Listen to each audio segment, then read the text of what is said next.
Hi students, welcome back to Career Goals. I hope all are good. Let's start the topic and topic is culture and personality.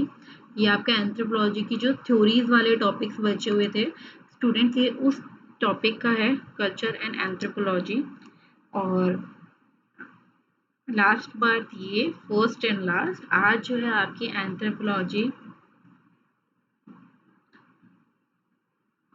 Anthropology paper first की specifically mention कर रही हूँ, paper first की last class है। Okay, इसके बाद का कोई भी टॉपिक अब बचा नहीं है आपको पेपर फर्स्ट में कंप्लीट कराने के लिए। अगर किसी भी स्टूडेंट को ऐसा लगता है कि नहीं मैम ये टॉपिक नहीं हुआ और हमको पढ़ना है, तो प्लीज़ आप लोगों से मेरी एक रिक्वेस्ट है, नीचे कमेंट बॉक्स में कमेंट कर दीजिएगा। अगर कुछ ऐसा है जो आपको नहीं कभी समझ में आया है अभी तक और आप दोबारा समझना चाहते हैं, आप ये मत सोचिएगा मैम ने मैम का पेपर फर्स्ट कंप्लीट हो चुका है तो देन मैम अब आप में नहीं समझाएंगे। आप नीचे कमेंट बॉक्स में कमेंट कर दीजिएगा, मैं आपको फिर नेक्स्ट एक वीडियो में आपको मैं समझा दूंगी। ओके, उसमें मेरे को कोई प्रॉब्लम नहीं है। बट अगर आप लोगों को कुछ नहीं मिलता है तो प्लीज़ आप लोगों से रिक्वेस्ट है, और आपको कुछ नहीं समझ में आता है तो आप कमेंट बॉक्स में कमेंट कर सकते हैं। और ये आपकी लास्ट वीडियो है आज की एंथ्रोपोलॉजी पेपर फर्स्ट की।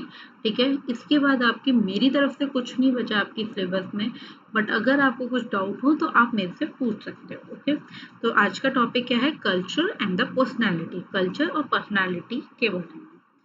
Physiologically type in the culture, south west में एक ये साइंटिस्ट थे जिनका बर्थ हुआ था 1889 में एंड डेथ हुई थी 1948 में। ठीक है, इन्होंने फर्स्टली क्या बताए थे, टाइप्स ऑफ कल्चर एक्सप्लेन करे थे कि कल्चर किस टाइप्स के होते हैं और क्या क्या चीज़ें होती हैं। ठीक है, ये जो टॉपिक है बेटा आप लोगों की एंथ्रोपोलॉजिकल थ्योरीज जो चैप्टर नेम है आपका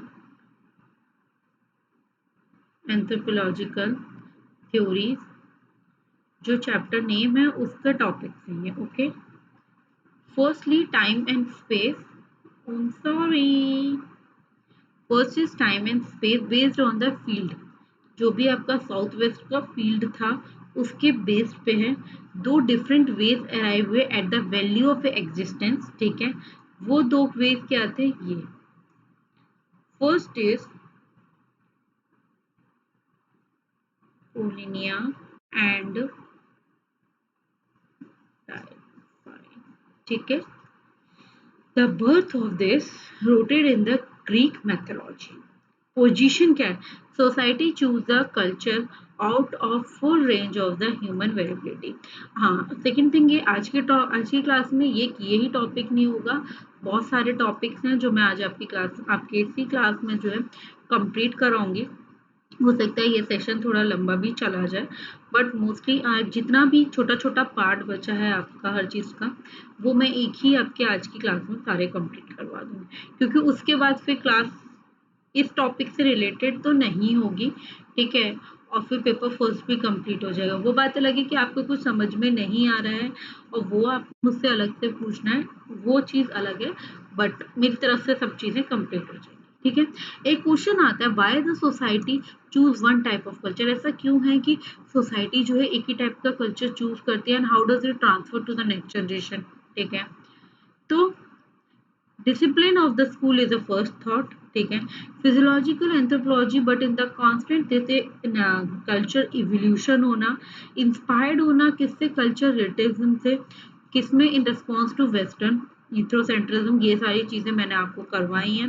अगर किसी को नहीं अभी भी वर्ड से क्लिक कर रहा है तो प्लीज़ आप पुरानी वीडियो जाके देख सकते हैं।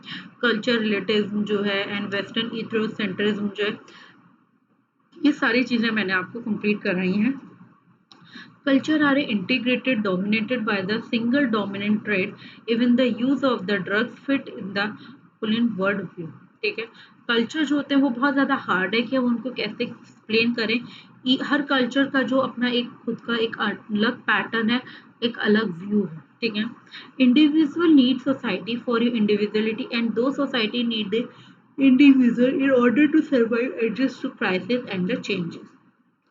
ठीक है, अब हर चीज़ है, पोजीशन आएगी कल्चर में, ये आएगा, फिर आपको sex and the temperament in the third primitive society explain गई है, उसमें भी यही मेन 3 चीज़ें आती हैं। ये 2 साइंटिस्ट हैं जिन्होंने अपनी अलग-अलग चीज़ें आपको एक्सप्लेन करी है, ठीक है?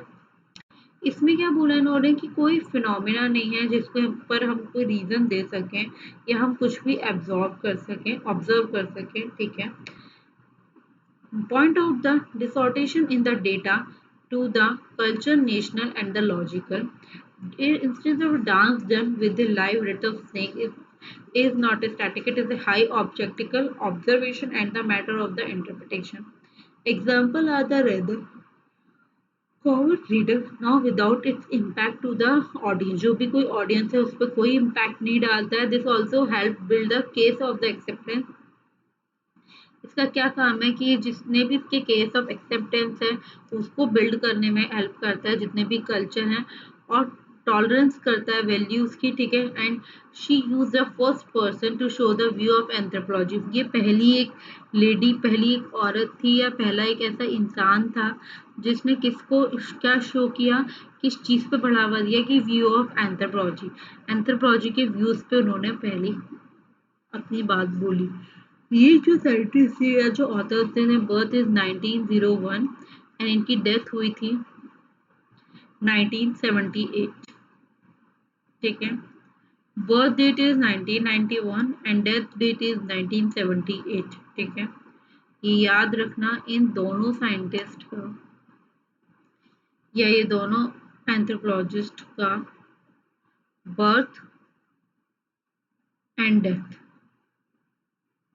ये दोनों चीजें आपको याद रखनी है, डेट्स वगैरह, ठीक है। इनके हिसाब से टाइम एंड स्पेस क्या है, is a different situation. Women got the voting right just 15 year before the publishing of the article, ठीक है। इन्होंने also struggle the issues of sexuality in your personal life पे भी स्ट्रगल है, ठीक है। मैट ने बोला and it is important to see the nation of the homosexuality. एक बहुत इंपॉर्टेंट चीज है कि होमोसेक्सुअलिटी को फाइंड आउट करें in this article and their work in their context, ठीक है। पोजीशंस वो कल्चर रिलेटिव जो है वो फर्दर कंटेंट है। फिर उसके बाद कुछ ऐसे इश्यूज हैं जिसको हम इग्नोर कर देते हैं, like your beauty, age, sex, also their culture construction rather than the biological determinant, ठीक है। Strong position and the biological determination किस पे बेस पे, notion and the difference between the man और वुमेन के कल्चर्स के पे बेसिस पे भी डिफरेंसेस हैं। सिमिलर टू द वेरिएशन, किसी के कस्टम पे, किसी के कल्चर पे, किसी भी चीज़ में, हर चीज़ में आपको वेरिएशन शो होंगे। मैट क्या शो करता है, the culture relative focusing on the child rearing process. Child rearing process मतलब बच्चे की पालन पोषण का प्रोसेस पे डिपेंड करता है, उस पर फोकस करता है। And during which the people learn the culture pattern, ठीक है। Mead taking the position of feminism without claiming it and by attacking the common theory which put claim women are the inherently inferior to the men. Argue the gender stereotyping, ठीक है, is determined for the man as well. इन्होंने proper view दिए for the women are the dominant and man are the submissive. इन्होंने बोला है कि जो women's हैं they are the dominant and men's will be the submissive, ठीक है। इनके खुद के क्या, इसके इनके क्या व्यूज हैं, डकिन के व्यू ऑफ द थिंग थे the squared and profanes on the right left like this, and this according to the ignorance of all the responsibility या all the possibility in between. Unscientific है, unapproachable चीज़ें को बोला गया है। उन्होंने बहुत सारी स्टडीज़ की हैं कॉमनली एज के ऊपर, कौन सी लैंडमार्क बुक से, academically also discounted on the basis of their anthropology were developing at the time when Medville did the field work, okay। तो ये सारी चीज़ें थी एक तो आपकी इस टॉपिक से रिलेटेड, ठीक है। नेक्स्ट स्टार्ट करेंगे पोस्ट मॉडर्न। ये भी आपका थ्योरेटिकल चैप्टर का ही, वो एंथ्रोपोलॉजिकल थ्योरी का ही पार्ट है पूरा, ठीक है। तो मैंने अलग अलग चीज़ें ली हैं, जितने भी छोटे छोटे पार्ट्स आप लोगों के बचे हैं जो कवर नहीं हो पाए थे, वो सारे पार्ट मैंने आज लिए हैं। आज वो सारे पार्ट्स मैंने कवर किए हैं, ठीक है। बच्चे क्या थे, मतलब जो चीज़ें रह गई थी करवाने से अभी तक, ठीक है, मोस्टली अब मैं सब आपका आज कंप्लीट करवा दूंगी। तो अब आपका फर्स्टली क्या होता है कि पोस्ट मॉडर्निज्म चीज़ क्या है, उसको बोलते क्या है, उसकी डेफिनेशन क्या है। आई होप गाइज आप लोगों को मेरा पढ़ाया समझ में आता होगा, ठीक है। मैं ट्राई करती हूँ कि आप लोगों को अच्छे से अच्छे तरीके से समझा सकूँ। अगर किसी को तो भी डाउट है तो प्लीज़ आप लोग कमेंट कर सकते हैं, बट ना आप लोग कमेंट करते हैं और ना ही आप लोग लाइक करते हैं और मेरे व्यूज़ बढ़ाते हैं। So sad guys.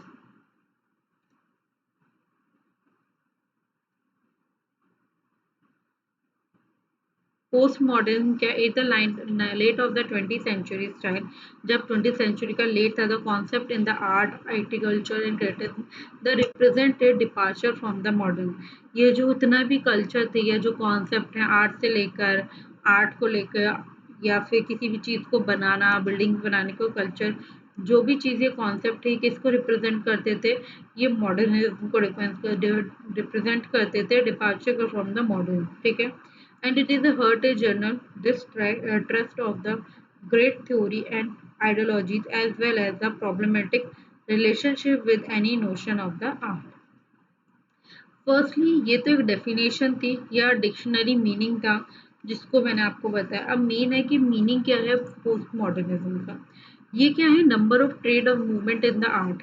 Art and agriculture के अंदर जितना भी मूवमेंट हो रहा है, जितना भी ये ट्रेड्स में बढ़ रहा है, मतलब ट्रेंडिंग हो रहा है उसको लेके, and literature developing in the 1970 in the reaction or to rejection of the dogma principle of practices of the established modernism, especially a movement in the culture and the influence of the international system and encouraging the use of elements from the historical informal style and often play for the infusion decoration and complexity, ठीक है।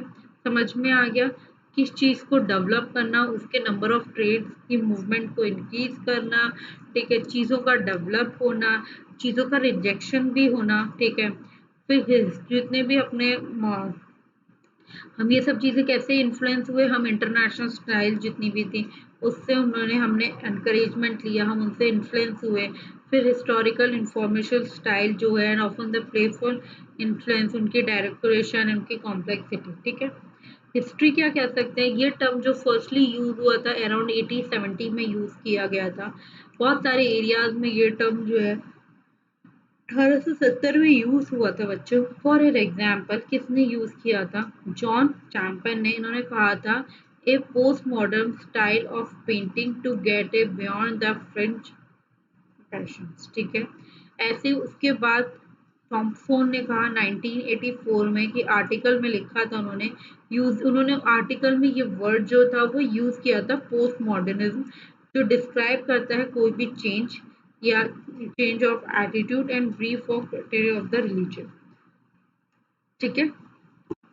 The term has then applied to a whole host of the movement. Many is the art, music, literature that reacted engaged in the range of the tendency in the this phase of the capitalism.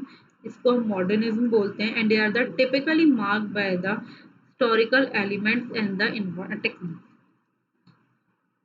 Postmortem बोलने वाले थे, sorry. Post modern literature क्या होता है, ठीक है।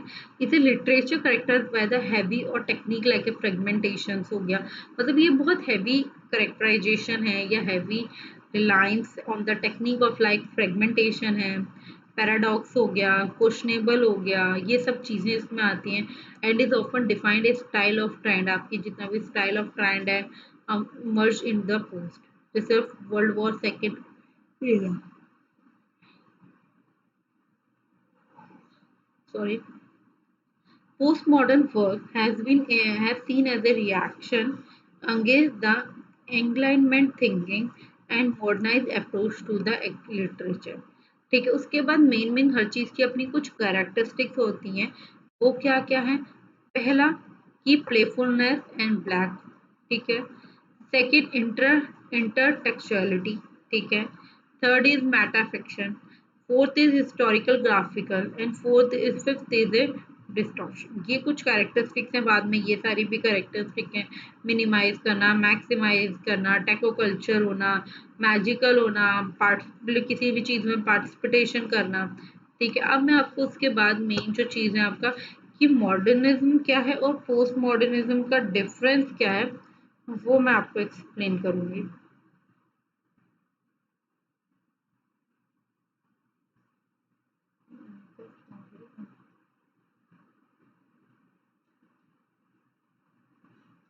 ठीक है, वो मैं अब आपको एक्सप्लेन करूंगी।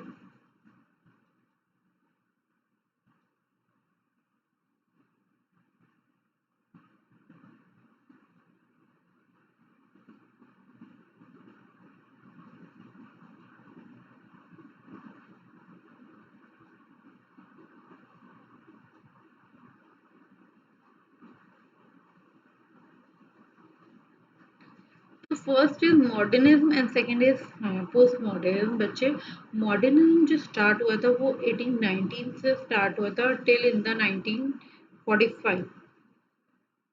तो मॉडर्निज्म लगा 1890 टू 1945 तक रहा। और पोस्ट मॉडर्न जो हुआ वो स्टार्ट हुआ आफ्टर वर्ल्ड वॉर सेकेंड। ठीक है, मॉडर्निज्म किसके बेस्ड पर होता है? On the using of national logical means to the gain knowledge. ठीक है, ये इसके बेसिस पे होता है।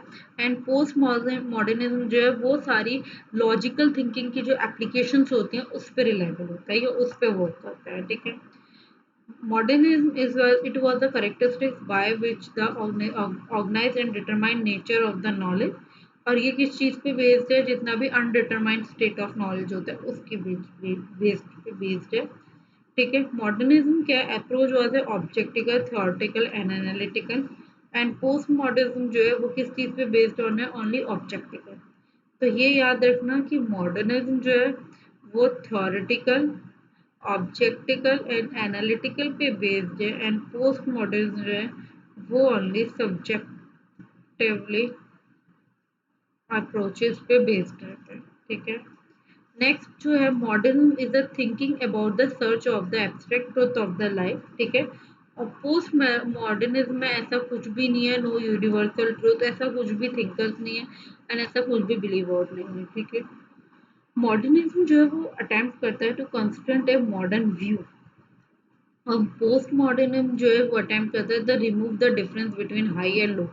जो हाई एंड लो के बीच में डिफरेंसेस शो किए जाते हैं उसको रिमूव करता है पोस्ट मॉडर्निज्म। ठीक है, जितना भी मॉडर्निस्ट एरा है जैसे आर्ट, लिटरेचर वगैरह, वो कंसिडर किया जाता है एक unique creation of the artist. ठीक है, और पोस्ट मॉडर्न एरा में with the one set of the computer media advancement in technology और television and computer becomes the dominant in the society। ठीक है, ये सब चीजें आती हैं उसमें। नेक्स्ट जो है पोस्ट मॉडर्निज्म के ऑथर जो है उनकी बायोग्राफी।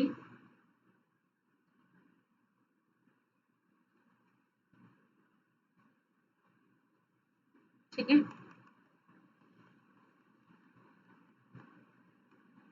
इनका बर्थ वही कहाँ पे बर्थ हुआ?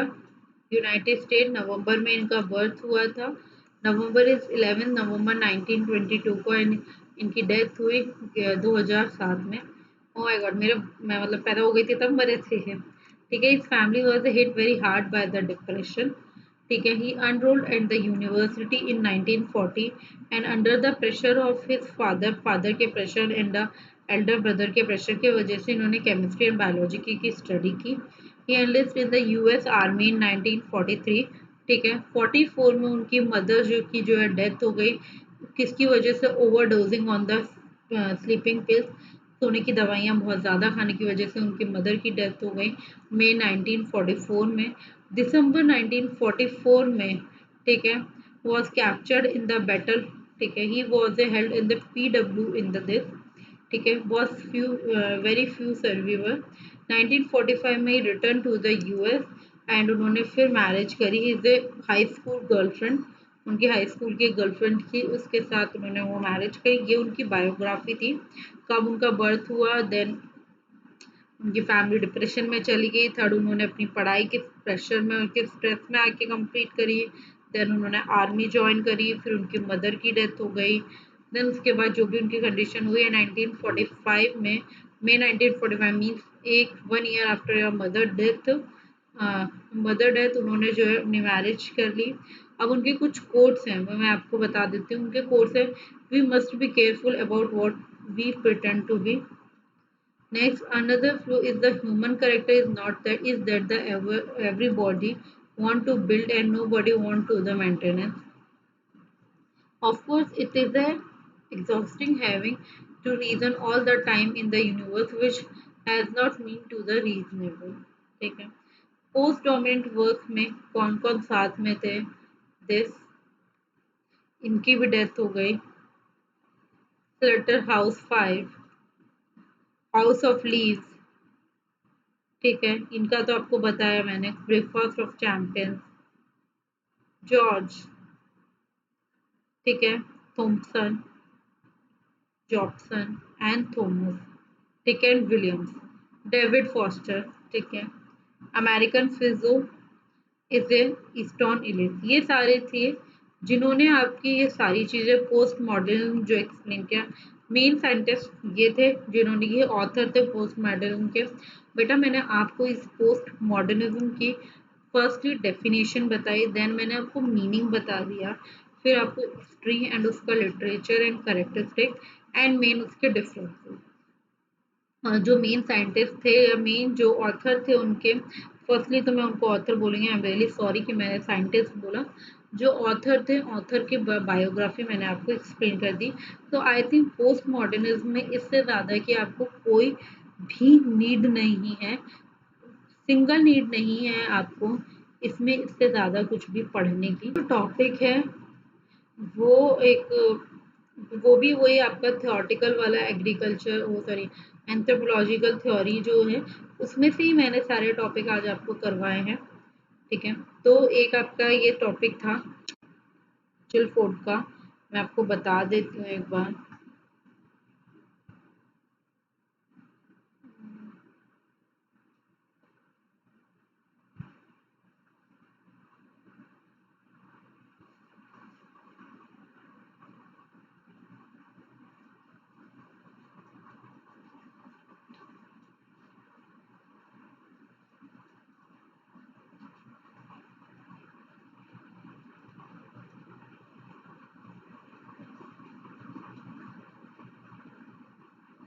इसे symbolic and the interpretive theories का एक पार्ट है, एक साइंटिस्ट नेम है ये। ठीक है, और आपको यहाँ पे मिल भी जाएगा।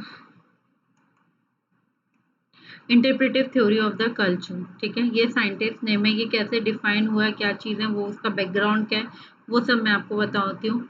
1926 में present begin the academic career, उन्होंने एक अपना एकेडमिक करियर स्टार्ट किया है किसमें, इंग्लिश में, to the study the anthropology the, उन्होंने वहाँ से एंथ्रोपोलॉजी की स्टडी स्टार्ट की। After the given the opportunity, जब उनको अपॉर्चुनिटी मिली तो रिसर्च इन द इंडोनेशिया, वो रिसर्च करने के लिए इंडोनेशिया गए।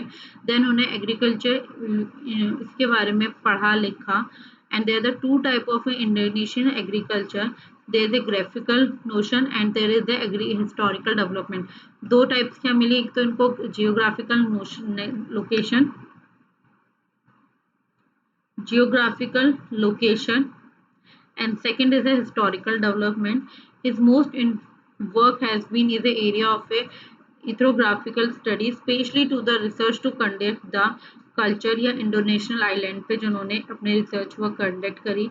is a best known for the attention to the system of meaning the symbolic in the anthropology analysis of the culture, how culture change and the study of culture at the very large।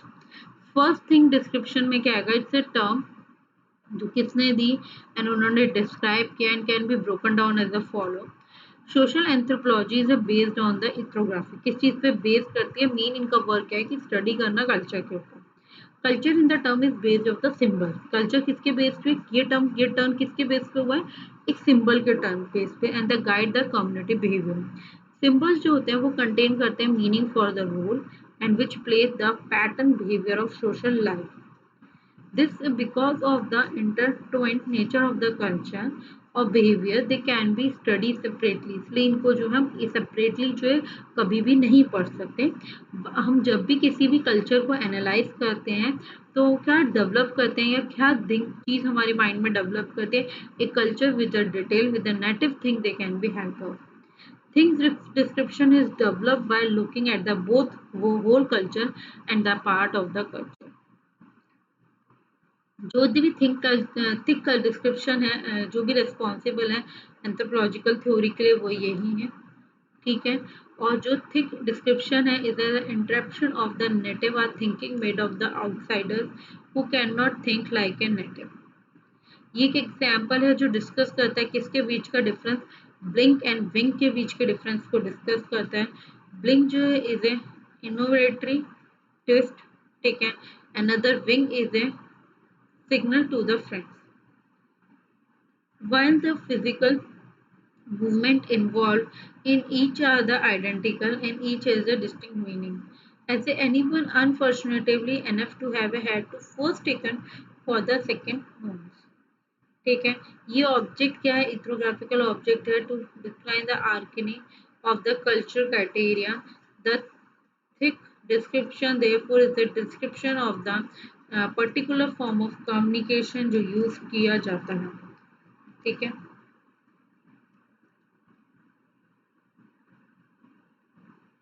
Second is the ऐसा क्या है कि यही चीज use की जाती है, या डॉलर का मीनिंग क्या है, या उनके कल्चर को कैसे डिफाइन किया गया है, ये सारी चीजें भी हैं। In the one statement you can explain this question, rise in the description of this from the minor from the man. ठीक है। They that not only the many definition to culture make the analytic analysis. और कौन है Max Weber, why he is remember. Can you think the example of the own experience that demonstrate the culture of consist of web of significance। ठीक है। ये what kind of the point है, what is the point of the long example to adapt the work of this and stitches wrinkles and fake wrinkles। ये भी तो चीजें हो सकती हैं। क्यों हम ये नहीं सोच सकते कि जितना भी स्टिच है, विंक है, can be analyse if understand the study of the culture experimental science and how does analysis is change if you believe the study of the culture. ठीक है। ये जो है ग्रेट, उन्होंने क्या बोला, ही सेड दैट कि what we call about the data really on own construction of other people construction, so what they will in the this। ठीक है। ये कुछ भी नहीं था आई थिंक, और सच कोई नीड भी नहीं थी, बट इसके अंदर आपका मेन चीज आती है जो मैंने आपको बताई। मेन चीज आपकी इसके अंदर क्या आती है, आपको सिंबॉलिक और इंटरप्रेटिव थ्योरी का डिफरेंस देखना था, जो आपका यहाँ पे खत्म होता है। ठीक है। आई होप आप लोगों को क्लियर हो रहा होगा। किसी को कोई भी सिंगल डाउट है तो प्लीज आप मेरे से पूछ सकते हो। Next theory is student is a cognitive theory. ठीक है। हम नेक्स्ट थ्योरी कौन सी करेंगे, हम नेक्स्ट थ्योरी करेंगे कॉग्निटिव थ्योरी। अब कुछ कुछ छोटी, इसके बाद एक और थ्योरी आपकी बची है, देन आपका पेपर फर्स्ट जो है वो टोटली एंड टोटली कंप्लीट हो जाएगा। फ्रेंड्स, मैंने बहुत ट्राई किया है कि आप लोगों को चीज़ें क्लियर हो। अगर आपको तभी कोई प्रॉब्लम आती है तो प्लीज़ मेरी रिक्वेस्ट है आपसे, अगर आपको कभी कोई प्रॉब्लम आती है तो आप प्लीज़ कमेंट बॉक्स में कमेंट करके मेरे से पूछ सकते हैं, मुझे कोई प्रॉब्लम नहीं है।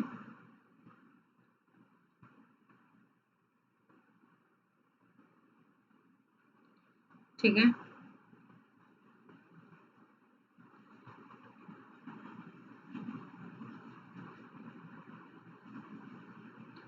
एंड मेरे को तो ऐसा लगता है कि हाँ, आप लोगों को चीज़ें क्लियर होंगी, बट उसके बाद भी कुछ दिक्कत है तो प्लीज़ आप लोग मेरे को पूछो, मुझे कोई प्रॉब्लम नहीं है, मैं आपको बता दूंगी चीज़ें।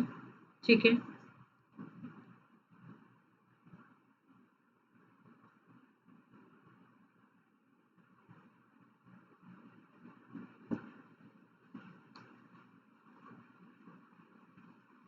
हाँ, जस्ट वेट, मैं आप ही के लिए कुछ देख रही हूँ।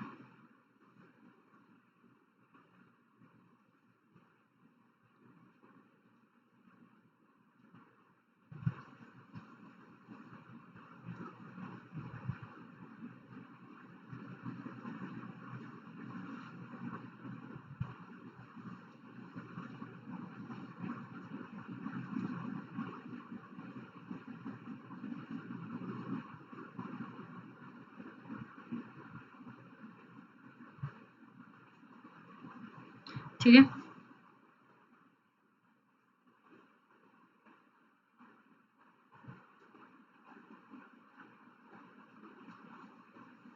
Let's start this cognitive theory. ऐसे मैं कुछ देख रही थी आपके लिए, इसलिए नहीं बीच में स्टार्ट कर पाई।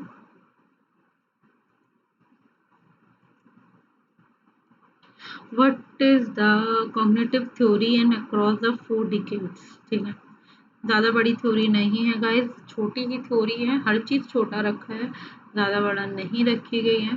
With well defined AIIMS and the methodology, सब कुछ अच्छे से एक्सप्लेन करा हुआ, डिफाइन करे हुए उसके एम, उसके methodology that focused on the exploring system of concept and there is label and comparing them across in the language in the culture setting to order to finding the underlying principle of the organization। ठीक है, ये जो research field है वो किस चीज़ के according है, या रिसर्च वर्क किस चीज़ के अकॉर्डिंग है, स्पेशली फिलोसफी, जो भी लॉजिकल थिंक है, एंथ्रोपोलॉजी एंड फिजियोलॉजी। ठीक है, इन सब के चीज़ों से लेके ही इसका रिसर्च वर्क जो है वो है। Cognitive anthropology is a major theory, बहुत सही थ्योरी है, major theory who formulated anthropological approaches, जिसको फॉर्मुलेट कर रहा है, एंथ्रोपोलॉजिकल अप्रोचेस को फॉर्मुलेट कर रहा है उसकी लैंग्वेजेस में, थॉट में, and consider them the compatibility. ठीक है, बट कॉग्निटिव एंथ्रोपोलॉजी क्या है इस टाइम पे, वो क्या लूज कर चुके हैं अपने research in the several distinct sub discipline and where the development are the converging of the renewed interest in cognition it's a culture setting. अब रिलेशनशिप क्या है between the language and thought, क्योंकि मैंने अभी आपको पहली वाली लाइन में ही बताया कि जो एंथ्रोपोलॉजी की कॉग्निटिव एंथ्रोपोलॉजी है, उनका मेन वर्क ही किस चीज़ का अप्रोच है, लैंग्वेज एंड थॉट का। ठीक है, तो अब हम रिलेशनशिप बताएंगे आपको कि थॉट्स और लैंग्वेजेस का रिलेशनशिप क्या है। Therefore is a some overlap with research in the related field of the physiological anthropology, which historically has focused on the comparatively study of fact and expression of emotion, but increasingly is broadening to include the study of this, include the neo studies of the practice knowledges। ठीक है, ये सारे scientist हैं जो relate करते हैं cultural physiology से, study करते हैं, ये सब साइंटिस्ट हैं, इनके अंदर सब ओवरलैप्स हैं with the work of the cognitive. ठीक है, ये क्या है, ब्रांच है किस चीज़ की, cognitive representation underlying the language की and encyclopedia nature of the meaning. ठीक है, एंड द डेवलपमेंट फिजियोलॉजी, जिसके अंदर क्या पढ़ते हैं आप लोग, किसी भी बच्चे की ग्रोथ, उसका डेवलपमेंट, उसकी लैंग्वेज पे हम लोग मेन स्टडी करते हैं और मेन कंसंट्रेशन हमारा उसी चीज़ पे लेके होता है। ये जितना भी रिसर्च है जो हैविली इन्फ्लुएंस्ड होता है by the cross discipline programme of cognitive science से, the study of the how knowledge is represent in the brain and the mind, और एट द रिजल्ट क्या आता है, there the increase exchange of the mood and theory across the disciplinary boundaries. ठीक है, अब ये जो नॉलेज है उसको हम कैसे ऑर्गेनाइज करते हैं in the mind. They to this have the added, however, the awareness that all not all the knowledge that practices will be quantified the knowledge is the important part of the culture। ये सबसे knowledge क्या है, knowledge जो है बहुत important part है किस चीज़ का, culture का, and that what is most different across culture is perhaps। ठीक है, and express what is the more universe in the nature of the scheme forming the underlying basis for the behavior and the practices। ठीक है, next thing is classical ethnoscience and the direct. ठीक है, जो cognitive anthropology है बच्चों, जो main चीज़, अब ये मैंने अभी तक आपको जितनी भी थ्योरी बताई, आप लोग कहोगे कि मैम सारी थ्योरी में आपने यही बोला है कि ये सब इथ्रो चीज़ों से मिली हुई है। ठीक है, तो कॉग्निटिव थ्योरी भी ओरिजिनल कहाँ से हुई, एक न्यू इथ्रोग्राफी है, इथ्रोग्राफिकल स्टेटिक है, इथ्रोसाइंस से ओरिजिनेट हुई है, वहीं से ओरिजिनल उसका है। This propose the anthropology should move away from the culture, then the term of the behavior is a culture is a system of the knowledge or the mental disposition। ठीक है, ये जो मेथड है ये refer या किस चीज पे बेस्ड हो रहा है, इन्वेस्टिगेशन सच नॉलेज, नॉलेज का इन्वेस्टिगेशन करना किसके बेसिस पे, लैंग्वेजेस के बेसिस पे, specially formal structure systematically based पे with a parallel investigation and often recommended not only the usual। The question was the formal method would the cognize the study of the human characterization and thereby of the mind. जो basic strategy है was to focus on the taxonomical and paradigmatic structure of characterization system as revealed through the feature analysis. Later हम उसको expand कर देते हैं to the prototype. Semantic knowledge has been seen especially as a set of this relatable with other. The role where they find out the principle that organize the culture in which in the mind and establish to what extent these were the universe and the focus was on the system of the rule which with the relative neglect or how to their focus from the environment. Second is चीज़ क्या है कि culture क्या है, model culture क्या है, वही चीज़ें हैं जो अभी तक आप लोग थ्योरी में पढ़ते आए हो, जो भी एंथ्रोपोलॉजिकल थ्योरी में पढ़ के आ रहे हो, वही सारी चीज़ें घूम घूम के आ रही है आपके पास, like scheme, internal representation, culture practice, master schemes and culture brief. तो ये क्या चीज़ होती है, इसको हम लोग क्या बोलते हैं, ये दो चीज़ों की थ्योरी है एंड ये दो चीज़ों का hypothesis, the two most articulate, ठीक है, is that the culture through the language affects the way we think, जो भी अफेक्ट थिंक, तो specially perhaps our classification of the experience world. And ये आइडिया जो हुआ है वो both entered and the this the scholar of and then the centuries, it is a non-extreme form, not language dream throughout, but rather the habitual languages, patterns and way of the characterizing experience, influencing thought. It was the heart of the through science program, and it won to the fashion in the 1970 with the later discourse. Language and the thinking क्या है, ये shape is a fundamental to the human life, involving everyday our where one is the internalized geographical map है ना, and then route finding living route, right position, right direction, ठीक है, indicating where the find things one is looking for and how to track the location and travel in this and reasoning this. The stand line is a philosophy, physiology and the cognitive science, the universal basis of the this beside the biological structure, ठीक है। Conclusion क्या है, conclusion आप सबको पता है, आप खुद रीड आउट कर सकते हैं, this kind of evidence that the universal basis of the language beside about the common human egocentric visual view and this, ठीक है। इसका कंक्लूजन क्या है पूरे का कि जितना भी रोल ऑफ कल्चर है जो एक्सपोर्ट हुआ है, not just the content, it is the structure of mental entity is the meaning, but in the cognitive process, जो भी कॉग्निटिव का प्रोसेस है सच एज उसकी मेमोरी होना, मोटिवेशनल चीज़ें होना, रीजनिंग होना, work is increasingly work increase करता है and interdisciplinary which with attention to this knowledge about humans की मेंटल प्रोसेस पे with in the cognitive science, ठीक है। cognitive science spatially and AI मतलब international time intelligence is this, the human mind is both as a human share which makes us able to interact, understand and communicate across the culture boundary, and also that the separators make us the sometimes not understand one another.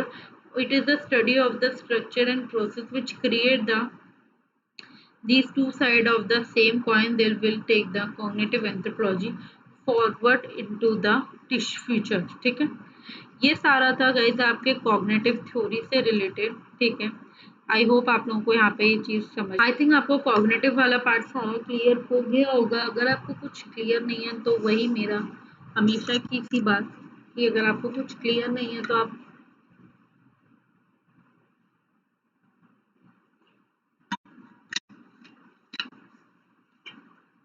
Comment box में comment कर दीजिएगा, ठीक है। Last theory बची है आपकी, ठीक है, वो और हम लोग कंप्लीट कर लेते हैं लास्ट थ्योरी, फिर आज की कुछ वो बातें जो आज लास्ट डेज में हम करेंगे, क्योंकि उसके बाद मैं एंथ्रोपोलॉजी तो नहीं, तो सेकंड पेपर तो नहीं, सेकंड पेपर का तो नहीं पता भी, मतलब फर्स्ट पेपर यहाँ पे कंप्लीट हो जाएगा तो उससे रिलेटेड थोड़ा बहुत डिस्कशन एंड सिलेबस रिलेटेड एक बार देख लेंगे कि हमारी सारी चीज़ें कंप्लीट है कि नहीं। तो लास्ट टॉपिक इज दिस, ठीक है, कॉन्फ़िगरेशनिज्म, ठीक है।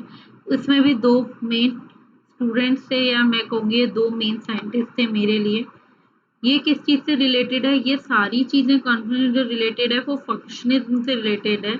In the sense of the culture can be integrated. Remember geographical distribution of the cultural trait. इन्होंने बॉस ने क्या रिकॉग्नाइज किया था? Diffusion was not automatically environmental barrier may not be accepted by the another culture.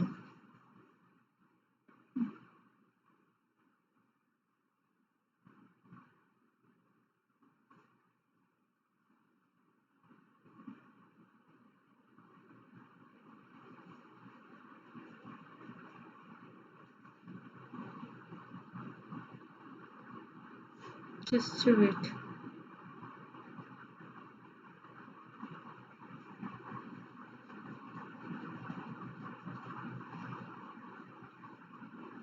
ठीक है. Must be fit between the culture and trait. ठीक है. First thing is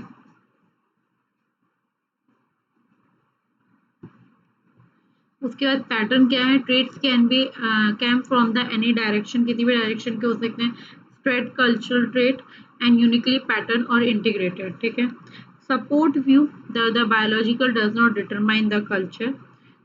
Configurationism है क्या? Found the pattern in the culture include this Bali and this and interested in how the society varied in this the pattern of this stress plasticity of the human nature and saw the culture as a powerful forces creating endless possibilities. Even among the neighboring society different patterns can would will produce very different personality type of culture. And this coming of the age in the Soma in 1928 set of the study of the female adolescents to compare with the same period of the life in the US. Adolescents would differ from the same period in the US and this would affect the adult personality. Using the ethnographical result, the sexual freedom with repression of the adolescent sexuality in the US. Culture is not biology, determine the variation in human behavior and the personality. More interesting it is describing how culture were uniquely patterned होना and configured होना through the explaining they can be used. ठीक है. And they can be formed. I think guys मेरा जो यहाँ तक मेरा सारा कंप्लीट हो चुका है. जितना भी पार्ट था गाइज वो कंप्लीट हो चुका है आपका कल्चर रिलेटेड एंड जितनी भी थ्योरीज आपकी बची थी वो सब मैंने कंप्लीट करा दी है. And guys thank you so much. जितने भी व्यूज़ आते हैं आज तक एज सच मेरी वीडियोस पे कोई इतने ज़्यादा व्यूज़ नहीं है जो मेरे को दुख देते हैं. बट आप लोग देखते हैं लेकिन तब भी मतलब कुछ लोग देखते हैं, कुछ लोग लाइक नहीं करते, कुछ बच्चे कमेंट करते हैं, कुछ उन्हें अच्छे भी कमेंट किए, कुछ उन्हें नहीं भी किए हैं. बट मुझे उम्मीद थी कि शायद आप लोग मेरे को सपोर्ट करेंगे. बट इतना सपोर्ट किसी ने नहीं किया मेरे को पेपर फर्स्ट को लेके. ठीक है. तो स्टूडेंट्स मीनिंग एंड स्कोप मैं आपको बहुत पहले ही कंप्लीट करा चुकी हूँ. ठीक है. देन उसके बाद आपका ये सारा कंप्लीट हो चुका है पेपर फर्स्ट का, चैप्टर फर्स्ट का. बायोलॉजिकल बेसिस भी जो डीएनए सेल वगैरह protein synthesis application gene mutation chromosome cell division सब कंप्लीट है. देन नेचर ऑफ कल्चर में आपके करेक्टरिस्टिक्स जितने भी हैं of culture and ethnocentrism and culture related वो भी मैंने कंप्लीट करवाए हैं. नेचर ऑफ सोसाइटी भी बच्चों आपका कंप्लीट है जिसके बीच में आपको कॉन्सेप्ट बताना था सोसाइटी का एंड सोसाइटी एंड कल्चर का. फिर social institution social group and social ये सारी चीज़ें थी. मैरिजेस में आपको एक्सप्लेन करनी थी, डेफिनेशंस वगैरह बतानी थी. फिर मैरिज के लॉ क्या है, फिर टाइप ऑफ मैरिजेस क्या है, फिर फंक्शंस क्या क्या है मैरिजेस में एंड मैरिज की पेमेंट क्या है. ठीक है. ये सब चीज़ें मैंने आपको एक्सप्लेन कर दी हैं. फैमिली एक्सप्लेन कर दी कि type of family and university family house hold है ना and domestic group function of family and types of family impact क्या डालती है अर्बनाइजेशन पे वो भी. किनशिप भी मैंने आपको एक्सप्लेन कर दिया है. ठीक है. देन इकोनॉमिकल ऑर्गेनाइजेशन में हर चीज़ प्रिंसिपल वगैरह एग्रीकल्चर ग्लोबलाइजेशन ये सारी चीज़ें मैं आपको एक्सप्लेन कर चुकी हूँ. Political organization and social control में ट्राइब वाइब किंगडम स्टेट ये सब मैं आपको एक्सप्लेन कर चुकी हूँ. रिलीजन पूरा एक्सप्लेन किया गया है. Study of religion monopolytheism myth and ritual form of religion in the tribal and pleasant societies. ठीक है. ये सब मैंने आपको एक्सप्लेन किया है. देन एंथ्रोपोलॉजिकल थ्योरीज का जितना भी आज का जो भी बच्चा छोटा मोटी थ्योरीज बची थी वो आज मैंने आपकी सारी क्लियर कर दी हैं. आपके सारे डाउट्स क्लियर हो गए हैं. Culture, language and communication chapter clear है। एंड रिसर्च मेथड भी मैंने आपका डेटा वगैरह क्लियर कर दिया था। टूल डेटा कलेक्शन हो गया, टेक्निक एंड मेथोडोलॉजी कलेक्ट हो गया, ह्यूमन जेनेटिक्स हो चुका है बेटा, like your DNA technology, recombinant and ये सब biotechnology, biochemical method, immunological method भी हो गया है। ठीक है, ट्विन स्टडी एंड को ट्विन स्टडी भी मैंने आपको करवा लिया। मेडेलन लॉ के मेडेलन जेनेटिक्स में जो single factor, multi factor, lethal, सब लीथल फैक्टर, पॉलीजेनेटिक इनहेरिटेंस लॉ जो है मेंस के अंदर, वो सब कंप्लीट है। ठीक है, फिर आपका HW लॉ वगैरह, उसके change and mutation, isolation, migration, selection, interbreeding वगैरह सब कंप्लीट करवा दिया। क्रोमोसोम पूरा कंप्लीट करवाया है मैंने। क्रोमोसोम क्या है, क्रोमोसोमल एब्रीविएशंस क्या है, डिसऑर्डर्स क्या होते हैं, डबल एक्स वाई से ट्रिपल एक्स, इस सारी चीज़ें मैंने आपको क्लियर करवाई हैं, कौन कौन से होते हैं, race and racism, and then उसके बाद ब्लड रिलेशनशिप मैंने पूरा करवाया है। Age, sex and population variation is the genetic marker, जिसमें आपका blood ABO blood group, RH blood group, HLA, HP, GM blood enzyme, ये सारी चीज़ें आपकी कंप्लीट हुई हैं। कॉन्सेप्ट एंड मेथड ऑफ ये भी कंप्लीट है। एपिडोलॉजिकल एंथ्रोपोलॉजी, जिसमें हेल्थ एंड डिजीज इन्फेक्शंस वगैरह कंप्लीट है। Concept of the human growth and development complete है। मोनोपॉज वगैरह कंप्लीट है। डेमोग्राफिकल थ्योरी बायोलॉजी कंप्लीट है एंड एप्लीकेशंस कंप्लीट है। और है फर्टिलिटी, नेटिविटी एंड मोर्टेलिटी जो है, ये सब कंप्लीट है। तो गाइज आपका पेपर 1 का मोस्टली हर चीज़ आपकी कंप्लीट हो चुकी है, हर पॉइंट आपका क्लियर है। अगर उसके बाद भी आप लोगों को कोई भी सिंगल डाउट होता है, ऐसा नहीं है कि मेरा एंथ्रोलॉजी पेपर फर्स्ट कंप्लीट करवा दिया तो आप कमेंट करके मुझसे नहीं बोल सकते हो कि मैम हमें ये चीज़ नहीं समझ में आई, आप हमें दोबारा समझा दीजिए। आप कमेंट बॉक्स में कमेंट करिए, आई विल ट्राई कि मैं आपको ज़रूर वो चीज़, जैसे ही आप कमेंट करेंगे उसकी नेक्स्ट वीडियो में, नेक्स्ट डे ही मैं आपको वो चीज़ क्लियर कर दूँ।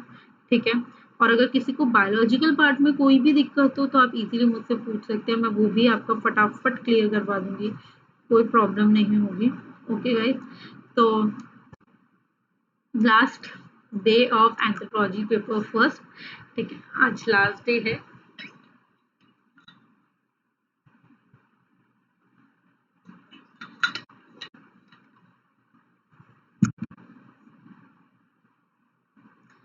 तो मैं तो यही सोचती हूँ, यही होप करती हूँ कि शायद आप लोगों को समझ में आएगा, जितने लोगों ने भी वीडियोस देखी हैं।